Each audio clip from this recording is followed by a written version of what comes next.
Hello everybody, ito po ang inyong lingkod, Yuritech at your service. Ano nga ba ang dapat nating gawin kapag nalubog sa tubig ang ating telepono o mas kilala sa tawag na water damaged? Take note na marami ang possible reason ng water damage sa ating mga telepono. Pwedeng nalubog, nabuhusan, natalsikan o naulanan, and also keep in our mind na malaki rin ang role ng klase ng tubig para sa laki ng damage sa mga cellphone natin. Mahalaga din na malaman natin kung anong klase ng tubig ang bumasa sa ating mga cellphone.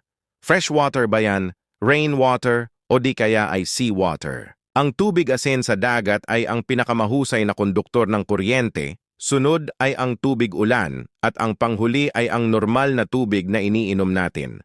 Kaya pansin nyo ba lalo na sa mga kapwa kong technician na kapag seawater damage ay kadalasan hindi na natin na isasalba. Unlike sa normal water na karamihan ay nagagawa natin. At ngayong may idea na tayo sa mga klase ng tubig na posibleng makasira sa mga cellphone natin, ay balikan naman po natin yung tanong, na ano ba ang dapat gawin kapag nalubog sa tubig ang ating cellphone?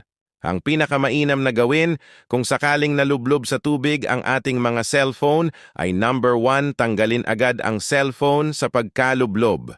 Kapag brand new pa ang cellphone mo, ay malaki ang chance na hindi agad-agad papasukan ng tubig ang kaloob-looban ng cellphone dahil karamihan sa mga cellphone natin sa panahon ngayon ay mga water resistant. Linawin ko lang po ang kaibahan ng water resistant sa waterproof. As far as I know, wala pa akong alam na cellphone na waterproof. Dahil kapag sinabing waterproof, ay hindi kayang pasukin niya ng tubig kahit ilubog mo pa sa pinakamalalim na karagatan ng Pasipiko, ang Mariana Trench. Ang tamang term po ay water resistant. Ang mga smartphone ngayon ay may kanya-kanyang water resistant rating. Ang isang halimbawa ay ang sa mga iPhone. Ito ang ingress protection data ng mga iPhone. Dito ay makikita natin kung gaano dapat katagal sa ilalim ng tubig ang isang iPhone at kung gaano lang ito dapat kalalim. Tulad halimbawa ng sa iPhone 15 series na 30 minutes lang ang kaya niyang itagal sa tubig na may lalim na 6 na metro lamang. At halos lahat ng iPhone ay IP68 rating, tingnan na lang po sa chart yung value ng 68. Ang ingress protection o IP rating ang sukatan kung gaano lumalaban ang isang device laban sa mga matitigas na bagay at sa tubig.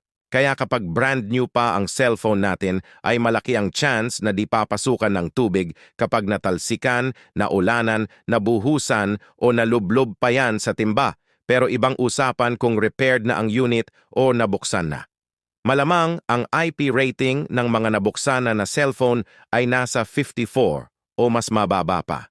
At ang aking safety reminders sa mga nabasang cellphone natin ay una, tanggalin sa tubig, punasan at patuyuin, huwag na huwag salpakan ng charger o subukang paandarin, huwag din ipigta o ilubog sa bigas, lalo na sa mga nalubog sa tubig na cellphone. Believed me, sa dami ng water damage na natanggap ko na binabad sa bigas, mas naging malaki pa ang damage. At ang panghuli ay dalhin sa inyong trusted technician kahit ito ay gumagana pa, lalo na sa mga nalublob sa tubig ng matagal o malalim. Mas mabuti pa yung magbayad kayo ng dahil sa paglilinis ng cellphone nyo kesa naman magbayad kayo dahil sa pag-repair at papalitang mga pyesa. Madali lang ayusin ang water damage basta maagapan, pero kapag ito'y napabayaan, ay isa sa pinakamahirap na kumpunihin ay ang water damage. Huwag din pong magpa-scam sa words na waterproof dahil wala pong ganon sa industriya ng mga cellphone. Ang meron po tayo ay water resistant, silipin nyo lang po kay paring Google ang IP rating ng inyong mga telepono. Sana po ay may natutunan po kayo sa topic natin ngayon. Ito nga po pala ang inyong lingkod, Yuritech at your service. Maraming salamat po sa inyong panonood. Hanggang sa muli po. Salamat!